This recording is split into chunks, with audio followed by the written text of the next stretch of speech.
Picture this: a quiet archivist pouring tea for the men planning to murder 12,000 civilians by morning, knowing the powder he just dissolved in their pot will kill them all in minutes. It was a freezing November evening in 1944. Inside a requisitioned municipal library in occupied Europe, a 38-year-old archivist named Brannock Ilsevier stood before a long oak table, pouring tea into delicate porcelain cups, arranged in precise military rows. The scent of bergamot filled the air. Steam rose from the silver teapot in thin, ghostly ribbons. His hands moved with the practiced precision of someone who had served this ritual 100 times before.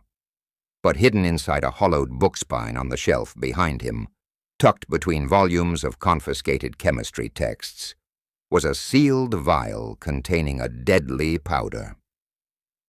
In less than 30 minutes, he would carry out what intelligence officers would later call the archive poisoning. You need to understand something right now. This wasn't a commando. This wasn't a partisan.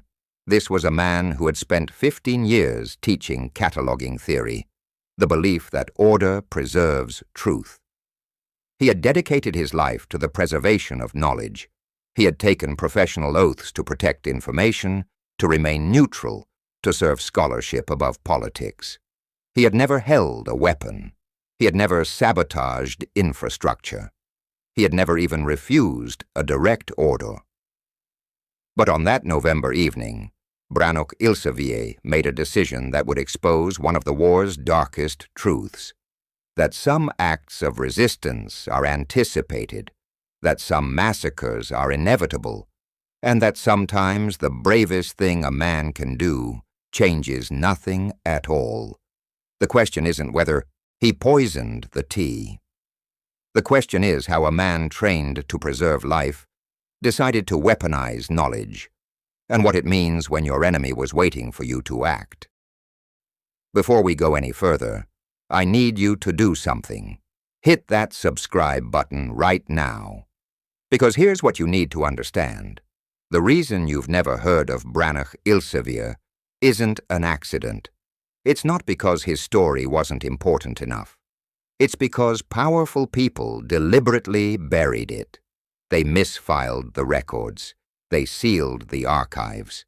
They erased his name from every official document they could find. And the only way stories like this survive is if people like you decide they matter. Every subscription tells YouTube to show this video to more people. Every like tells the algorithm that buried history deserves to be seen. Every share means one more person learns the name Brannock Ilsevier, a name that was supposed to stay forgotten. Drop a comment and tell us where you're watching from. And be honest, had you ever heard of the archive poisoning before clicking on this video? I'm guessing the answer is no. And that's exactly why we're here. Because what I'm about to show you isn't just the story of one man poisoning 45 officers. It's the story of what happens when resistance is anticipated, when massacres are inevitable, and when the only choice left is between silence and a doomed act of defiance.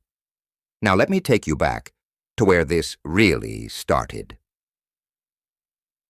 Let's rewind 4 years. It's 1940. And the world Brannock knew is about to be inverted. The municipal library, built in 1887, had stood for over half a century as a monument to learning. Vaulted ceilings stretched 3 stories high. Oak reading tables lined the great hall. This was a cathedral of knowledge, a sanctuary where ideas transcended politics. Brannock had worked there since 1929, rising from assistant cataloger to head archivist. He believed, truly, deeply believed, that libraries were neutral ground. That knowledge belonged to humanity, not to nations. His students remembered him for a phrase he repeated often: a well-catalogued collection outlives empires. But when the occupation forces arrived in autumn 1940, they didn't burn the library. The officers who came weren't frontline troops. They were senior command, men who walked through the stacks slowly, reverently, running gloved fingers along spines. They examined card catalogs, tested ventilation systems, measured humidity in the rare book vault. Then they told Brannock the building would be spared, protected, declared off-limits to bombing raids. At first he felt relief. His life's work would survive. He didn't yet understand what value meant to men who measured history and outcomes. The transformation happened gradually, like frost creeping across a window. Filing cabinets scarred the parquet floors. Tactical maps covered walls where poetry collections once stood. Telegraph machines clattered in what used to be the quiet reading room. Philosophy became railway schedules. Literature became population censuses. Poetry was boxed and moved to the basement. Brannock was allowed to stay under specific conditions. Maintain the catalog systems for confiscated documents, serve tea during evening briefings, repair damaged volumes from university raids. Be useful, obedient, invisible. So Brannock became invisible. But you can't catalog atrocity without seeing it. You can't organize genocide schedules without understanding what the numbers mean. And you can't serve tea to men planning mass murder without hearing every word they say. Over time, Brannock learned their habits. Colonel Vaylund Cross always sat at the head of the table. He drank his tea black, never from the first pour, always waiting for the second cup, as if testing whether the first was safe. Major Shendrick preferred his tea scalding hot, finishing 3 cups per briefing. Lieutenant Vahlen never drank during meetings, only afterward, alone. Cross watched everything. He praised Brannock's diligence too precisely, as if tracking exactly how many documents had been processed. He insisted Brannock personally pour the tea, never allowing junior staff. Guards began standing closer to exits. Keys disappeared into locked drawers. Brannock noticed, but he misread the meaning. He thought they were being cautious. He didn't realize he was being studied. For 4 years, Brannock existed in moral limbo. Every morning, he woke overlooking a courtyard where officers conducted discipline hearings. Every afternoon, he cataloged transport schedules to labor camps, population surveys marked with red ink, requisition orders for materials he refused to think about. Every evening, he served tea to men who discussed civilian murder the way others discussed crop rotations. He told himself he was preserving the library, that staying alive meant protecting something sacred. But with each passing month, that justification became harder to believe. The turning point came in late October 1944. Working late in the archive vault, repairing a damaged atlas, Brannock found a misfiled logistics ledger, a deportation schedule, villages, populations, transport allocations.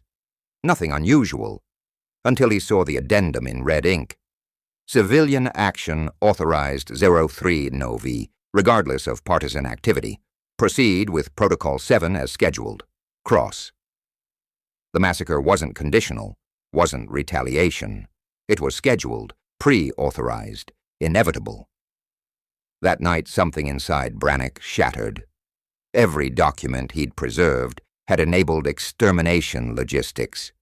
Every system he'd optimized had made atrocity more efficient. His neutrality hadn't transcended politics. It had served genocide.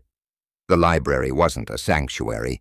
It had been converted into a weapon, and Brannock had been maintaining that weapon with meticulous care for 4 years. He thought about the villages in that ledger, the families who didn't know they were already marked for death. Every evening he'd stood silently, pouring tea, telling himself survival meant something. If he couldn't stop the massacre, he would at least refuse silence. The weapon was discovered while repairing a chemistry textbook. a sealed vial hidden in a hollowed spine compartment. Someone had preserved it there, hoping it would be useful to whoever found it. Brannock learned its properties from confiscated laboratory notes: fast-acting, tasteless in hot liquid, absolutely lethal. He spent 2 weeks planning, observing the tea service routine, waiting for the night when all 45 senior officers would be present. That night arrived on November 2nd, 1944. Snow pressed against the windows. Officers gathered. Brannock prepared the tea service as always: silver teapot, porcelain cups, steady hands. He emptied the vial into the teapot. The powder dissolved instantly. No trace, no smell. Then Brannock picked up the tray and walked into the reading hall. He didn't know Cross had been watching him for months. He didn't know the gathering was a trap. He didn't know the massacre was authorized before the tea was poured. But none of that mattered anymore. The teapot was in his hands, and the point of no return had already passed. Steam curled from the teapot's spout as Brannock moved toward the reading hall, but his mind had already traveled backward, to a time when steam meant nothing more dangerous than comfort. Before the occupation, Brannock Elsevier had believed in the immortality of ideas. It was 1938, and he stood before 23 students in the library's upper seminar room, teaching ethics and neutrality in archival science. He remembered writing on the chalkboard, "The archivist's duty transcends politics. We preserve for posterity, not for power." One student had raised her hand. "But Professor Elsevier, what if the documents themselves are evil?" Brannock had smiled then, so certain of his answer.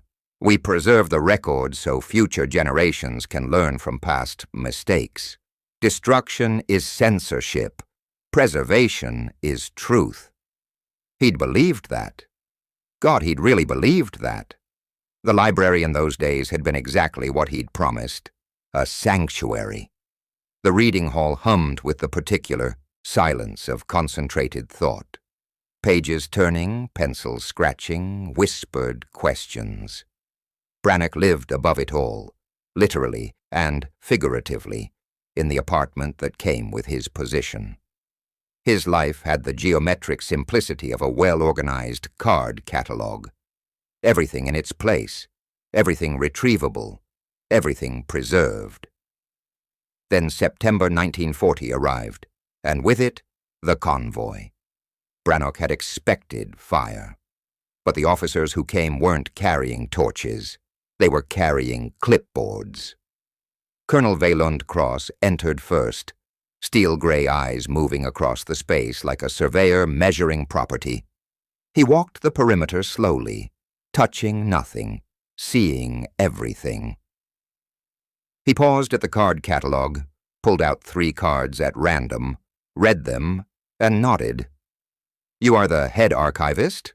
Cross asked. "Yes, Your cataloging system, Dewey Decimal or your own design? Modified Dewey with custom extensions for..." "Good. You'll remain on staff. The building has been designated Archive Facility 7. Your collection will be relocated. We need the space for operational documents." Cross spread a map across the reading table without asking permission. "This main hall becomes the briefing center." Brannock's voice came out weaker than intended. "And the books? Boxed and inventoried. You'll apply your classification principles to our documents: efficient retrieval systems, cross-referencing protocols, preservation standards." Cross folded the map with military precision. "You're a specialist, Herr Elsevier. Specialists are valuable. This building is valuable. Both will be protected as long as they remain useful." The word hung in the air like a sentence. "One more thing," Cross said, pausing at the door. "You'll also manage the tea service during evening briefings. I'm told you're punctual and discreet." The transformation took 6 weeks. Philosophy became a dozen boxes marked non-essential. Poetry disappeared into crates with serial numbers. In their place came filing cabinets, hundreds of them. Then came maps, railway networks, census overlays showing population density by ethnicity. Then came documents Brannock told himself he wouldn't read, wouldn't understand, wouldn't comprehend. But you can't catalog death without reading it. The first document that broke through was a transport schedule. Relocation of 2,400 units from District 7 to Processing Facility 12. Expected attrition, 8 to 12%. Units, attrition, processing. By November, the library was unrecognizable. The vaulted ceiling now looked down on tactical maps marked with arrows and shaded zones. The silence of scholarship had given way to telegraph machines and men discussing casualty projections. And every evening, Brannock prepared the tea. He learned that invisibility was survival. Move quietly, respond promptly, never react, become furniture, useful, reliable, beneath notice. But Cross noticed everything. Cross praised Brannock's filing system publicly, but in a way that felt like surveillance. Remarkable efficiency, Herr Elsevier. 300 documents this week. Excellent. The compliments had numbers attached. They measured usefulness. Some nights Brannock would hear his own voice echo from those pre-war lectures. The archivist's duty transcends politics. He'd been wrong. Preservation was never neutral. Every document he catalogued enabled another transport. Every system he optimized made atrocity run more smoothly. His neutrality hadn't transcended politics. It had served them. The sanctuary hadn't been preserved. It had been repurposed, and Brannock had become the instrument of its corruption. Now, 4 years later, the teapot was in his hands. The reading hall doors stood before him. Beyond them, 45 officers waited. Brannock's hands were steady. His face was calm. The powder was already dissolved. Some transformations were irreversible. This would be one of them. Brannock pushed open the reading hall doors, and the familiar wall of sound hit him. Rustling maps, low conversations, the scrape of chairs against parquet. 45 officers, and not one of them looked up as he entered. Invisibility, Brannock had learned, was the most dangerous kind of power. It had taken 3 months to perfect. In the beginning, officers would pause mid-sentence when he approached, wait for him to leave before continuing. But Brannock had studied the problem like he'd once studied classification systems. He discovered that invisibility wasn't about silence. It was about predictability. So he became predictable. He arrived at exactly 1947 every evening, placed the tray on the side table with the same soft click, poured from left to right, never varying the pattern. And most importantly, he never, ever reacted to what he heard. Within 6 months, the officers forgot he had ears. Major Shendrick was speaking as Brannock began pouring, gesturing at a map with his riding crop. 17 villages in the eastern sector. Population, approximately 8,000. We'll need 40 rail cars, assuming standard capacity. Departure schedule? Someone asked. Staggered over 9 days. The facility can only process 600 per day without overflow. Brannock poured Shendrick's tea. 3 sugars, always scalding hot. And the major didn't pause, didn't lower his voice, didn't acknowledge that the man holding the teapot was hearing him discuss 8,000 deaths as if planning a grain shipment. Lieutenant Vahlen sat at the far end, pale and silent as always. He never drank during briefings, only afterward, alone in the converted reference room. Brannock suspected Vahlen still had a conscience, or at least the ghost of one. But ghosts didn't file objections. Captain Rendick was laughing, his booming voice cutting through tactical discussions. The priest actually tried to negotiate, offered us the church silver if we'd spare the schoolhouse. I told him we'd take both. Laughter rippled down the table. Brannock poured Rendik's tea, no sugar, slice of lemon, as if civility could be measured in citrus. At the head of the table, Colonel Vaylund Cross sat perfectly still, reading a logistics report. His cup already in position, waiting. Cross drank his tea black, no sugar, but never from the first pour. Brannock had noticed this 3 weeks into the occupation. Cross would accept the cup, let it cool while others drank, then quietly request a second serving. At first, Brannock thought it was about temperature. Now he understood. Control, testing, watching for symptoms before committing. The man trusted nothing. Herr Elsevier, Cross said without looking up, the census records from District 12. Have you completed the cross-reference analysis? Yes, Colonel. Filed this afternoon. Geographic, ethnic, and economic stratification. Excellent. Cross finally looked up, gray eyes holding something that might have been approval. Your attention to detail is remarkable. Every document exactly where it should be. It's as if you understand the material almost as well as we do. The compliment landed like a stone in Brannock's stomach. I simply follow the system, Colonel. Yes, the system. Cross took a sip, second pour as always, and returned to his reading. Consistency is the foundation of all successful operations. Yours is exemplary. Brannock moved to the next officer, hand steady, face neutral. But inside something cold spread through his chest. Cross wasn't complimenting his work. He was describing his complicity with mathematical precision. Because Brannock did understand the material. Every night after briefings ended, after officers retired and the reading hall fell silent, Brannock returned to his apartment and opened a small leather journal hidden behind a loose board. And he wrote, October 8th.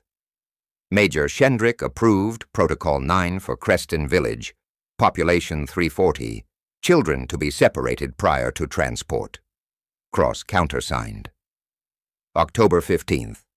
Captain, Rendick requisitioned medical supplies for liquidation efficiency in Facility 19. Amount suggests capacity increase to 800 per day. October 23rd, Lieutenant Valen submitted resignation. Denied. To remain pending attitude adjustment review. Brannock told himself he was preserving evidence. That documentation was resistance. But he knew the truth. He was cataloging genocide with the same professional precision he'd once applied to poetry collections. Every document he cross-referenced made the killing machine more efficient. Every system he optimized saved officers time they used to schedule more deaths. His attention to detail wasn't resistance, it was collaboration. And Cross knew it. More tea, Herr Elsevier, Shendrick called, holding up his empty cup. Brannock poured, the familiar ritual. Men planning mass murder while drinking from porcelain cups that Brannock hand-washed every night. 45 officers, 45 cups, 45 men who spoke freely because they'd forgotten that archivists have perfect memory. But tonight, the archivist who heard everything had finally stopped listening. Tonight, he'd acted, and as Brannock moved through the room, he realized Cross was watching him with unusual intensity. Not suspicious, not alarmed, just watching, as if conducting an experiment and waiting to record the results. The first officer would collapse in approximately 6 minutes. Brannock wondered if Cross had already calculated that too. It was 11 p.m. on October 29, 1944, when Brannock found the document that would end 45 lives.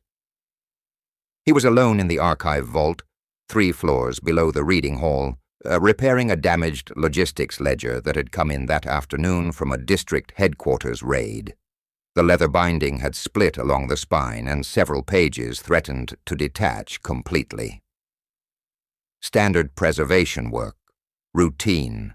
Routine was how atrocity hid in plain sight. Brannock worked by lamplight, the vault's ventilation system humming its monotonous lullaby. His hands moved with practiced efficiency, carefully separating the damaged pages, applying archival glue to the spine, checking for any loose annotations or inserted documents that might have been misfiled. That's when he found it. Tucked between pages 47 and 48, a single sheet of onion skin paper, folded twice, covered in handwritten notes. Not typed, handwritten, which meant it was never supposed to be filed. Never supposed to be preserved. Never supposed to be seen by anyone except the men who'd written it. Brannock unfolded it carefully. At the top, a list of village names, 18 of them. Population counts beside each one, ranging from 200 to 1,500 souls. Below that, a column of numbers he recognized immediately as transport allocations. Rail cars, departure times, processing facility designations, a deportation schedule. He'd seen dozens of these, but this one had something the others didn't. A handwritten addendum in the bottom margin, dated October 24th, 5 days ago. The ink was red, the handwriting was crosses. Civilian action authorized 03 Novi regardless of partisan activity. Proceed with Protocol 7 as scheduled. Liquidation quota, 100%, no exceptions. Approval, VK, confirmed, High Command, status, final. Brannock read it 3 times, then a 4th. Then he set down his repair tools and pressed his palms flat against the cold metal table because his hands had started shaking. November 3rd was 72 hours away. The purge wasn't being debated.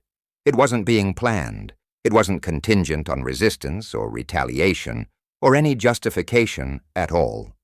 It was scheduled, pre-authorized, final. The phrase that kept circling in Brannock's mind was, regardless of partisan activity, as if someone had anticipated the question, what if the villages comply? What if there's no resistance? And answered it in advance. Irrelevant. Kill them anyway. For 4 years, Brannock had told himself a story, that the atrocities were reactive, that if people stayed quiet, stayed compliant, stayed invisible like he had, they might survive, that the violence was a response to resistance, however disproportionate. But this document destroyed that fiction with bureaucratic precision. The officers drinking tea in his reading hall weren't deciding whether to kill. They were optimizing how efficiently to execute orders that had been signed and countersigned weeks ago. The evening briefings Brannock served weren't strategy sessions. They were performance reviews, logistical refinements, quality control for genocide. Protocol 7. He'd filed references to it before without understanding what the number meant. Now he knew. Total liquidation. No survivors. No exceptions. Villages erased so completely that even their names would be removed from maps. 18 villages. Approximately 12,000 people. 72 hours. And Brannock had been cataloging the paperwork, his neat filing systems, his cross-referenced indices, his attention to detail that Cross had complimented so precisely. Every document he'd preserved had been another brick in the machinery of mass murder. Every efficient retrieval system he'd designed had saved officers time they'd used to schedule more deaths. He thought about his students, about the young woman who'd asked, what if the documents themselves are evil? He'd told her preservation was truth, that archivists transcended politics, that neutrality was sacred. He'd been catastrophically wrong. There was no neutrality in the logistics of genocide. There was only complicity dressed in professional language, and Brannock had been complicit with meticulous precision for 4 years. The vault's ventilation system hummed. Somewhere above, officers slept in beds where nuns once prayed. And in 72 hours, 12,000 people who didn't know they were already dead would wake up for the last time. Brannock carefully refolded the onion skin paper and slipped it into his jacket pocket. Not to preserve it, not to file it, but to remember that there had been a moment when he'd known, with absolute certainty, what was coming. A moment when silence stopped being survival and became something else entirely: endorsement. He finished repairing the ledger's spine with hands that no longer shook. The trembling had been replaced by something colder, something that felt almost like clarity. The margins of that document had contained more truth than all the official reports he'd filed. The officers weren't monsters who'd lost control. They were administrators who'd never lost it. Men who measured death in percentages and discussed liquidation quotas the way bankers discussed interest rates. And Brannock had served them tea for 4 years while they refined their efficiency. He climbed the stairs from the vault slowly, the stolen document pressing against his chest, like evidence at a trial that would never happen. 72 hours. The question wasn't whether he could stop it. The document made clear he couldn't. High Command had already approved it. The machinery was already in motion. The question was whether he would remain the helpful archivist, cataloging atrocity with professional neutrality, or whether, just once, he would refuse to keep his hands clean. By the time Brannock reached his apartment, dawn was breaking over the city. In 72 hours, 12,000 people would be dead. But in the converted reference room, behind a shelf of confiscated chemistry texts, there was a hollowed book containing a sealed vial. And in 4 days, there would be a briefing. All 45 senior officers in attendance. Brannock sat at his desk and opened his hidden journal to a blank page. He didn't write about the margin note. He didn't document the scheduled massacre. Instead, he wrote a single sentence. If silence is complicity, then speaking is death. But whose? The irony didn't escape Brannock.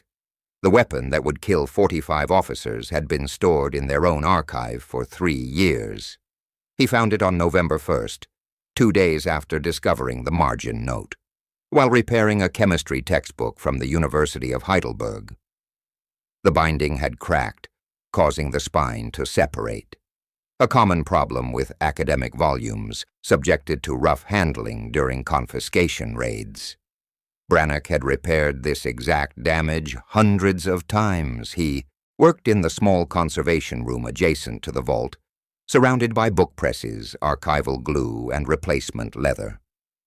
The chemistry text lay open before him, its pages dense with molecular diagrams and German nomenclature he only half understood. Standard procedure: check for loose pages, inserted documents, or deterioration before beginning repairs. That's when he noticed the spine's interior didn't match its exterior thickness. The hollowed compartment was professionally done, carved with precision into the wooden backing board, then concealed behind the original leather. Someone with bookbinding knowledge had created it. A professor, perhaps, or a university librarian, who'd understood what was coming and hidden something valuable before the confiscation squads arrived. Inside, a sealed glass vial, no larger than Brannock's thumb, containing fine white powder. No label, no documentation, just the vial and a small folded note with a single handwritten line in Latin: "Dosage determines destiny." Brannock sat perfectly still, vial in hand, understanding immediately what he was holding. The confiscated laboratory notes from the same university raid were filed 3 shelves away. He'd catalogued them himself 6 months ago under Academic Materials, Chemical Research. He retrieved the folder now, spread the pages across his work table, and began reading with the careful attention he'd once applied to cataloguing theory. He didn't learn the compound's name. He didn't need to. What he learned instead: solubility in heated liquids, time to physiological effect, lethal threshold by body weight. The notes were clinical, dispassionate, research conducted in the language of science, not murder. But the mathematics were unmistakable. The vial contained approximately 40 grams. Lethal dose for an average adult male, 0.8 grams. Margin for error, minimal. Time from ingestion to symptom onset, 8 to 12 minutes. Taste when dissolved in hot water, undetectable. Brannock performed the calculation 3 times to be certain. 40 grams divided by 0.8 equaled 50 lethal doses. He needed 45. The precision was almost obscene. Tea, not food, for uniform distribution. Food was unpredictable. Officers took different portions, ate at different speeds. Some declined entirely. But tea was ritual, communal. Each officer received 1 cup, poured from the same service, consumed within the same 15-minute window at the start of every briefing. Brannock had served that ritual 400 times. He knew its rhythms better than he knew his own heartbeat. 1 teapot. Enough for 45 cups, 8 to 12 minutes after consumption. By the time symptoms appeared, everyone would have drunk. No warning, no antidote, no escape. The compound would dissolve completely in boiling water, leave no sediment, produce no odor. The tea would taste exactly as it always had: bergamot and routine. He tested the dissolution in a small amount of water heated over a candle in his apartment. The powder vanished instantly, leaving no trace. Perfect solubility. The weapon was invisible even to careful observation.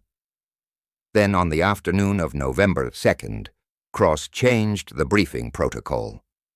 Brannock was cataloguing transport schedules when Cross appeared in the archive, unusual in itself. The colonel rarely came downstairs. He summoned Brannock to him. "The briefing tonight," Cross said without preamble. "All senior officers will attend. Prepare the large service. We'll need 45 settings. And Herr Elsevier." Cross paused, gray eyes settling on Brannock with that familiar, unsettling precision. "Ensure you personally oversee the tea service. I want no delegation to junior staff. Your consistency is important." "Of course, Colonel. One more thing."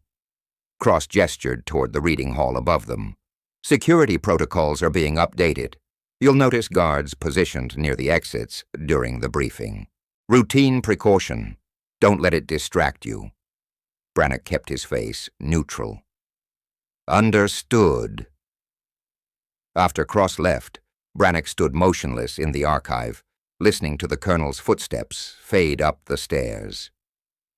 Guards near the exits. All 45 officers required to attend. Cross specifically requesting Brannock personally serve the tea. And that phrase, "Your consistency is important." Either Cross suspected nothing, or he suspected everything. Brannock returned to his apartment that evening and removed the vial from its hiding place behind the loose board. He held it up to the lamplight, watching the powder shift inside the glass. This compound had been seized from a university laboratory 3 years ago, catalogued, stored, preserved in the very archive it would now be used to destroy. The officers had confiscated the weapon that would kill them, filed it with Germanic efficiency, and assigned its preservation to the man who would eventually deploy it. The irony was perfect. The by inevitability, complete. Brannock didn't know the compound's name, didn't know which professor had hidden it, or why, or whether they'd imagined it might someday be used this way. All he knew was dosage, solubility, and time to effect. That, and one other certainty. In approximately 4 hours, he would pour tea for 45 officers, while guards watched the exits, and Cross watched him. Some weapons, Brannock realized, stored themselves. You just had to wait long enough to discover where.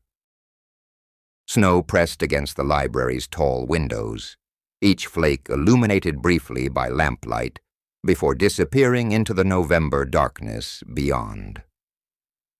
Inside the reading hall, 45 officers gathered around the long oak tables, their voices a low hum of strategic discussion, punctuated by the rustle of maps and the snap of folder clasps. Brannock stood in the small kitchen adjacent to the hall, watching water boil in the silver kettle.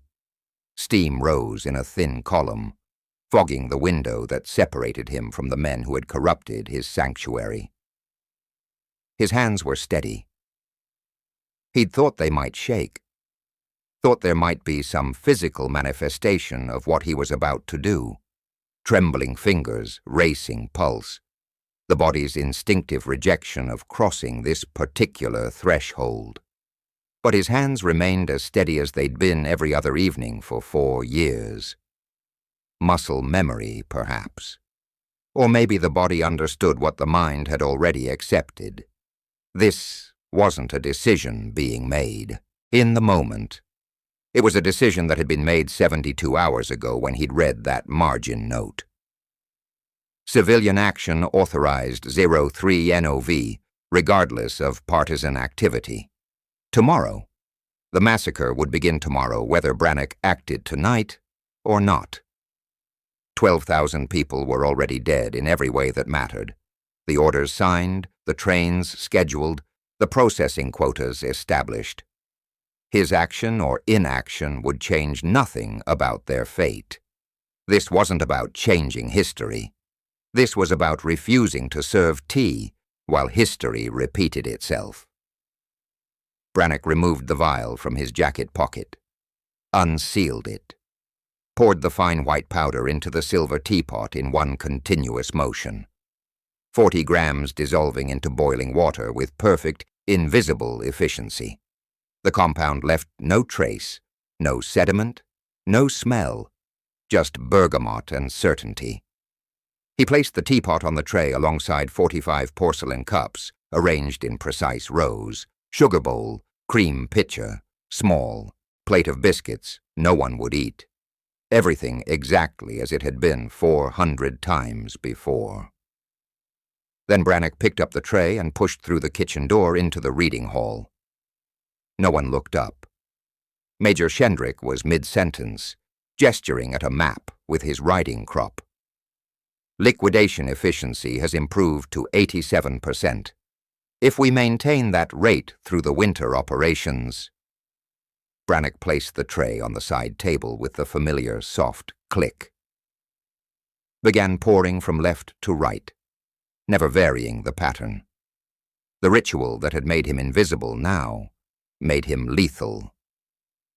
Lieutenant Vahlen accepted his cup without meeting Brannock's eyes, still pale, still haunted, still complicit.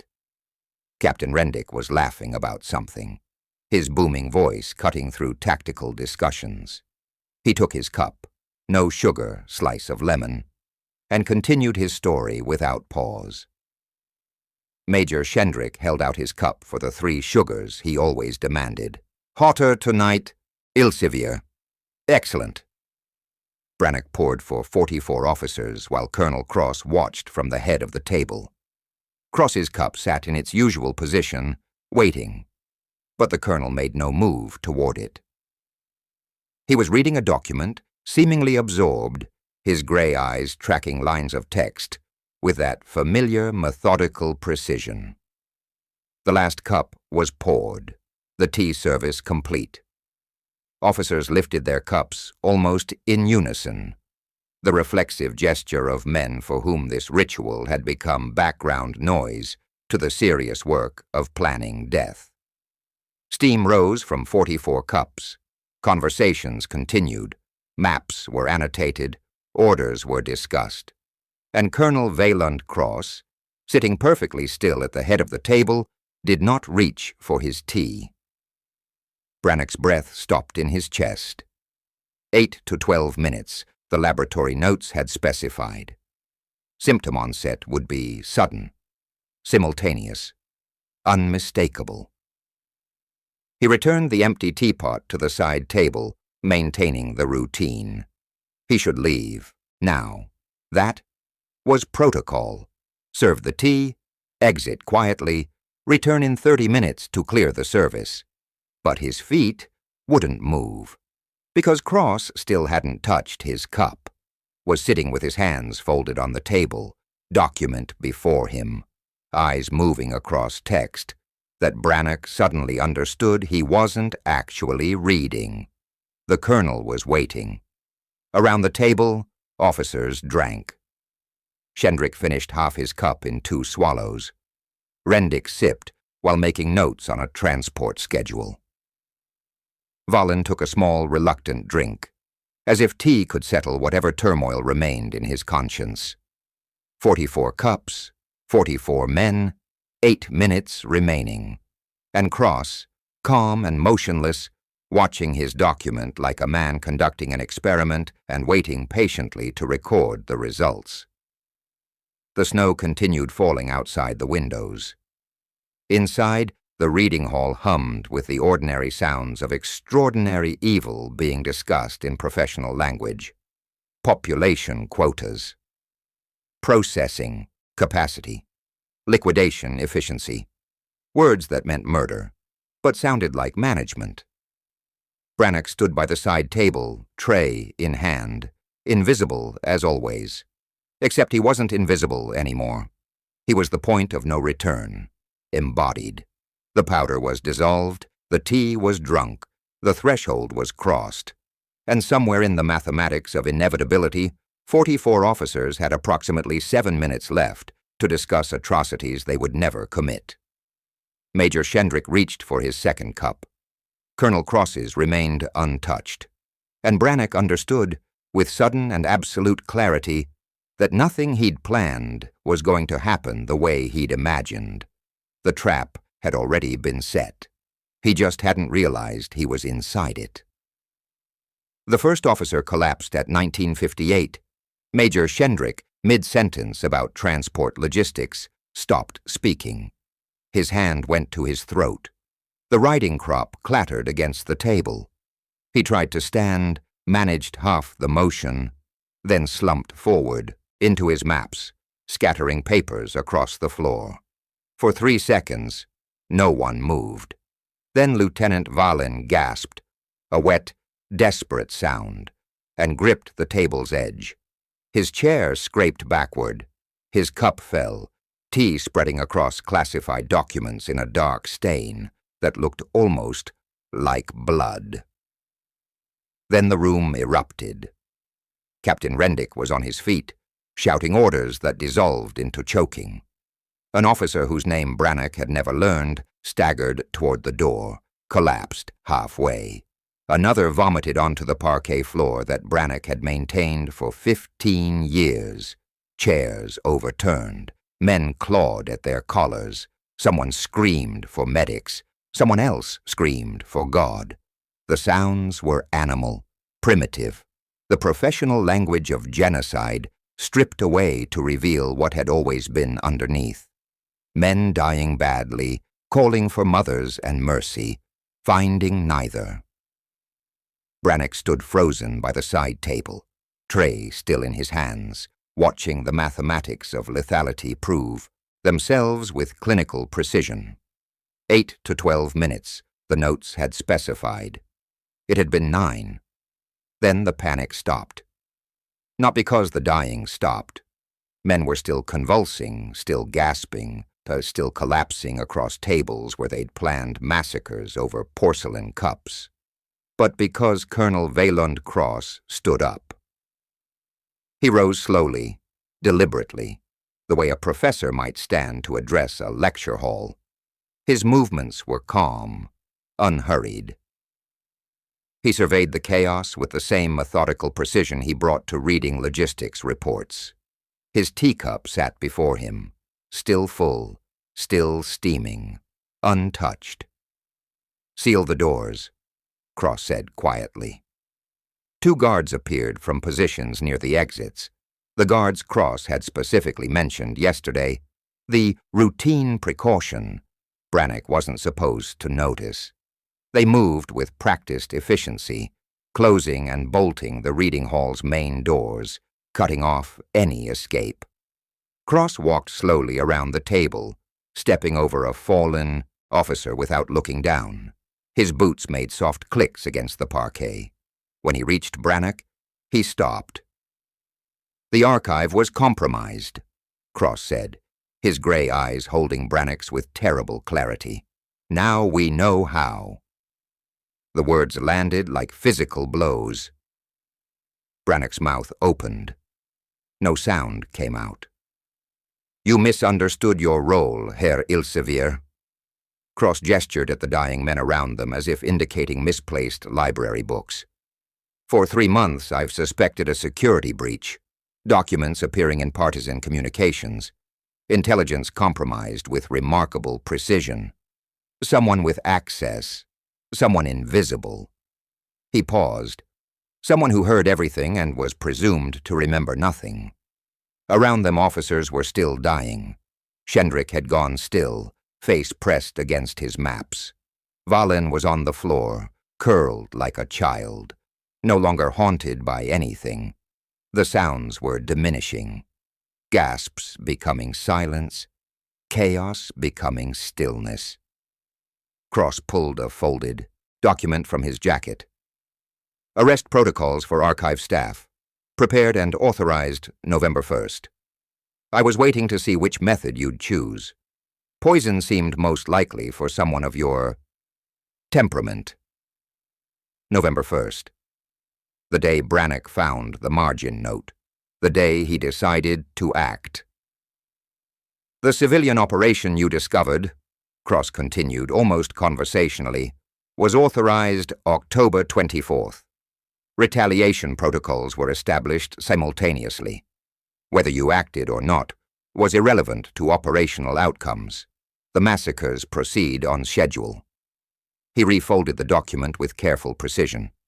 "Your resistance was anticipated." The word hung in the air like poison itself. Brannock found his voice, though it came out broken. "Then, why allow the briefing?" Cross smiled, thin and cold. "Because suspicion requires proof, and proof requires action. You've been patient, Herr Elsevier, cataloging, recording, preserving evidence in your hidden journal. Yes, I know about that too. But patience has limits. I knew the margin note would break yours." The margin note was bait. The realization crashed through Brannock like physical pain. The misfiled document, the handwritten addendum, the red ink. It had been placed for him to find. The trap hadn't started tonight. It had started the moment he'd opened that logistics ledger in the vault. "The villages," Brannock managed, "will be liquidated tomorrow as scheduled. Protocol 7 has been operational planning for 6 weeks. High Command approved it in September." Cross glanced at his untouched tea. "Your action changed nothing except the personnel roster." Around them, the dying had become the dead. 44 officers sprawled across tables and floors in the positions where they'd drunk poisoned tea. The room smelled of bergamot and death, and the particular emptiness that follows sudden violence. Only 3 men remained standing: Cross, Brannock, and the 2 guards by the sealed doors. "I didn't drink," Cross said, "because I was waiting to see if you would pour." The horror of it settled over Brannock like physical weight. He hadn't disrupted the machinery of atrocity. He'd merely revealed himself to its architect. The tea hadn't prevented massacre. It had confirmed the justification for massacre already authorized. Resistance hadn't mattered. It had been calculated, anticipated, filed under expected variables in whatever cold mathematics governed Cross's operations. "The civilians die tomorrow," Brannock said, not a question. "Yes. Because of this? No." Cross's voice held something that might have been pity or might have been contempt. "Because it was always going to happen. Your tea simply proved that extreme measures were necessary, that infiltration was real, that retaliation is justified." He gestured to the guards. "Take him to the basement cells, process him with the other security risks, and send word to the morning units. Civilian operations proceed as planned. No delays." Brannock didn't resist as the guards moved toward him. What was the point? He'd crossed his line, his point of no return, poured his poisoned tea, and it had changed nothing except proving to the architect of genocide that someone had tried to stop it. The 12,000 civilians would die tomorrow. The massacre he'd discovered would proceed exactly as scheduled. His act of resistance had been anticipated, measured, and filed as confirmation that suppression protocols were necessary. As the guards seized his arms, Brannock looked at the 44 dead officers scattered across his reading hall. 44 men who would never plan another deportation, who would never refine another liquidation quota, who would never drink another cup of tea, poured by the invisible archivist they'd forgotten had ears. And he looked at Cross, standing calm amid the carnage, his untouched cup still steaming on the table. "Why didn't you stop me?" Brannock asked. "You knew. Why let me pour?" Cross picked up his cup, studied it for a moment, then set it down again. "Because, Herr Elsevier, evil that anticipates resistance is more efficient than evil that fears it. You've just proven that even desperate action changes nothing." He turned toward the door.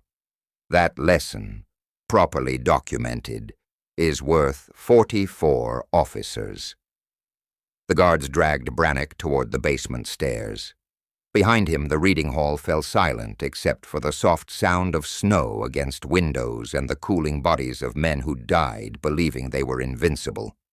They'd been wrong about that. But Cross had been right about everything else. The guards dragged Brannock toward the basement cells, their grip iron against his arms. But they didn't know the library the way he did. 15 years of maintenance had taught him every hidden space. When they reached the third landing, the one with the loose railing he'd meant to repair, Brannock grabbed it with both hands and pulled. It came free with a grinding screech. The guard on his left lost his footing. The guard on his right released him to catch his partner. 3 seconds. 3 seconds when no one was holding him. Brannock ran, not toward the cells, toward the sub-basement access door sealed since 1927. The building had delivery tunnels connecting to the old municipal waterworks, forgotten by everyone except the archivist who'd catalogued the architectural plans years ago. Behind him, shouts, footsteps, whistles summoning more guards. He hit the door shoulder first. Rotten wood gave way. He tumbled into darkness, smelling of standing water and century-old decay. The tunnels. One passage led to the river. He was certain. What he wasn't certain of was finding it in complete darkness, while guards with torches hunted him. A hand grabbed his arm. "This way. Quickly." Kesrin Volmar, the night janitor, an old man who'd worked there since before the occupation.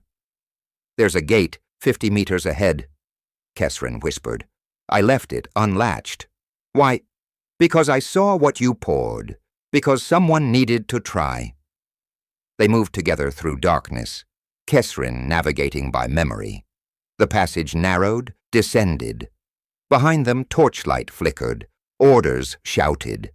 Then Brannock's hands found iron bars. Beyond it, the sound of rushing water. "Go," Kesrin said. "I'll close it behind you. They'll know you helped. I'm 73, son. What are they going to do? Send me somewhere worse than watching my library become a slaughterhouse." The old man's voice held something like a smile. "Go, and don't come back." Brannock pushed through into fog so thick it felt solid. Somewhere behind, whistles blew. Sirens rose. He stumbled down the embankment toward water. There was no sense of victory. Because Cross had been right, the massacre would happen anyway. Tomorrow, 12,000 civilians, already authorized. Brannock's resistance hadn't changed anything except proving someone had tried. By dawn, he reached the far bank, gray light through white fog, sirens distant now, searching elsewhere. Brannock Ilsevier stood in clothes soaked with tunnel water and chose a direction at random. North. Away from the library. Away from his name. He would survive the war under another name, work in factories, refuse recognition, refuse interviews. Because he wasn't a hero. He was a man who'd poured poisoned tea and changed nothing except proving resistance could be anticipated and filed under acceptable losses. The fog swallowed him completely. History would note the archive poisoning as contamination. Cause, undetermined. Perpetrator, unknown. Impact, minimal. Brannock walked into anonymity and never looked back. Except that somewhere in some sealed file, there was proof. Proof that someone, somewhere, refused to keep pouring the tea. Whether that was enough, history would have to decide. The war ended on a Tuesday in May 1945, 6 months after Brannock poured the tea. He learned about it in a factory dormitory outside Zurich, working as Henrik Moss, assembling radio components. The other workers celebrated. Brannock calculated that 12,000 civilians had been dead for exactly 183 days. The Allied intelligence officers found him 3 weeks later. Captain Morrison led the interview in a requisitioned hotel room. "You're being considered for commendation. What you did, taking out 44 senior officers, that's unprecedented resistance work." Brannock said nothing. "We need your testimony, details about the planning, the execution." "I have documents," Brannock interrupted, "not testimony." He placed his hidden journal on the table. 4 years of dates, names, orders, transport schedules, liquidation quotas, every atrocity he'd catalogued while serving tea. Morrison's face changed as he read. "This is comprehensive. With this documentation, the documents speak for themselves. I won't. But your personal account would say what? That I poisoned 44 men and changed nothing? That the massacre happened as scheduled? That my resistance was anticipated?" Brannock stood. "The documents are evidence. I am not." Morrison tried to explain about medals, recognition, historical record. Brannock refused it all. "Why? You're a hero. I'm a man who poured tea for 4 years while cataloging genocide. Then I killed 44 people to prove I wasn't complicit. But I was complicit. Every day, every document." He moved toward the door. "Heroes change outcomes. I only changed personnel rosters." He left the journal, left his real name behind for the second time. Henrik Moss worked across Europe for the next 40 years. Never married, never attended commemorations, catalogued books in municipal libraries, taught evening classes under borrowed credentials, perfected invisibility. When the archive poisoning was mentioned, a footnote in resistance histories, he said nothing. In 1987, graduate student Elsa Kendrick found a catalog card in a Brussels archive. Archive Facility 7, Head Archivist, Brannock Elsevier, Status, preserved below it, different ink. Status, erased.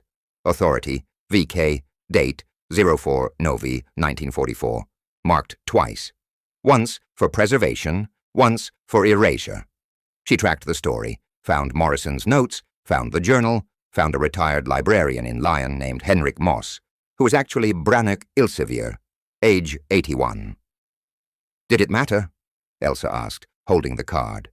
The massacre happened anyway. Cross escaped justice. So did any of it matter? Brannock was silent for a long time. The night I poured that tea, I believed I was changing nothing. Cross proved I was right. But silence is complicity. For 4 years, I catalogued atrocity and told myself I was maintaining neutrality. But there is no neutrality inside evil. But the resistance failed. The resistance proved someone tried. 44 officers died. 12,000 civilians died. Evil won. But somewhere in the sealed files, there's evidence that one complicit man finally refused. He studied the card. That card was marked for erasure because Cross understood. Resistance doesn't have to succeed to matter. It only has to exist, to prove that humanity occurred even inside machinery designed to eliminate it. Is that enough? I don't know. I've spent 40 years asking.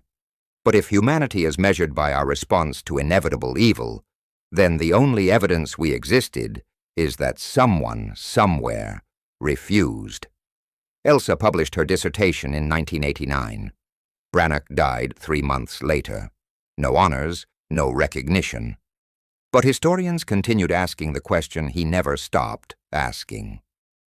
If evil is prepared to kill whether resisted or not, does resistance still matter?